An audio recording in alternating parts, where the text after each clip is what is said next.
اب میں آپ کو احرام کی پابندیاں بتاتا ہوں کہ جب آپ نے احرام باندھ لیا، اس سے پہلے جب تک آپ نے نیت نہیں کی آپ پر کوئی پابندی نہیں ہے۔ میں نے آپ کو بتایا کہ احرام نیت کا نام، دو چادریں پہننے کے بعد نیت کریں، جب نیت کر لی اب احرام کی پابندیاں شروع ہو گئی۔ مرد کے لیے ایک پابندی یہ ہے کہ وہ کسی قسم کا سلا ہوا لباس نہیں پہن سکتا، کسی بھی قسم کا، قمیص، شلوار، پاجامہ، پینٹ، بنیان، انڈر ویئر، کوئی بھی ہو، موزہ، اس طرح کی کوئی چیز، ٹوپی وہ نہیں پہن سکتا نیت کے بعد۔ یہ پابندی مردوں کے لیے ہے۔ دوسری پابندی یہ ہے کہ مرد اپنا سر اور چہرہ وہ کپڑے سے نہیں ڈھانپے گا، اس طرح سے کہ کپڑا سر پر یا چہرے پر لگے۔ اگر وہ سائبان کر لیا اس نے، جیسے کبھی دھوپ وغیرہ ہوتی ہے اور کپڑا دور ہے لیکن اس کے نیچے بیٹھا ہوا ہے سایہ، وہ نہیں کہ کپڑا اس طرح سے کہ سر پہ لگے یا چہرے پر لگے اور اس کی وجہ سے چہرہ یا سر چھپ جائے، تو یہ مرد کے لیے منع ہے۔ اور یہ ہر حال میں منع ہے،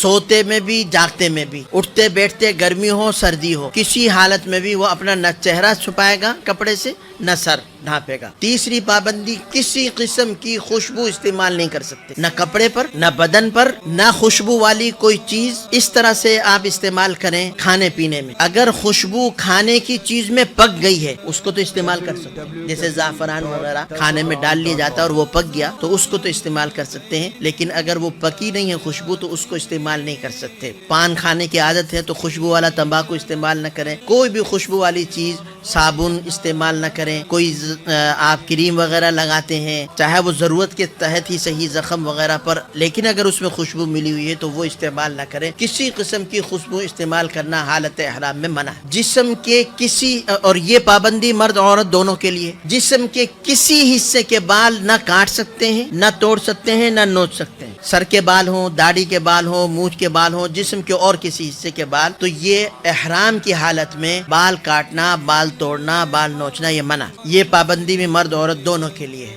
ناخن نہیں کاٹ سکتے، ناخن کاٹنا یہ بھی احرام کے اندر منع ہے۔ مرد بھی عورت بھی نہ ایک ناخن کاٹے، نہ پورے ہاتھ کے، نہ پاؤں کے، کسی قسم کے۔ اگر پورے ہاتھ کے ناخن کاٹ لیے، 5 انگلیوں کے یا پاؤں کے، تو اس کے اوپر دم آ جائے، تو یہ بھی منع ہے۔ اور یہ پابندی بھی مرد عورت دونوں کے لیے ہے۔ اسی طریقے سے مرد کے لیے ایک پابندی یہ ہے کہ وہ پاؤں کے اندر ایسا چپل، ایسا جوتا یا ایسے سینڈل جو ہے کیا وہ پہنے جس سے پاؤں کے درمیان والی جو ابھری ہوئی ہڈی ہے وہ کھلی رہے۔ اسی طریقے سے ٹخنے یہ کھلے رہے۔ ٹخنے چھپانا اور پاؤں کا جو وہ اوپر کا حصہ جو درمیان سے شروع ہوتا ہے ابھری ہوئی ہڈی، اس کو چھپانا یہ منع ہے احرام کی حالت میں۔ تو ایسی چپل، ایسی سینڈل، ایسا جوتا نہیں پہن سکتے۔ عورت کے لیے یہ پابندی نہیں ہے۔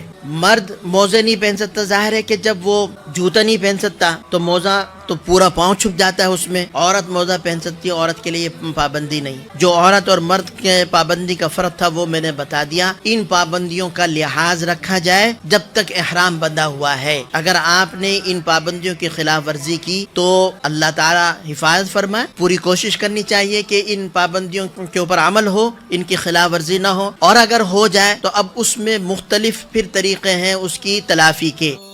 سوشل میڈیا پر سب سے قدیم اور سب سے ریلائبل برانڈ درسقرآن.com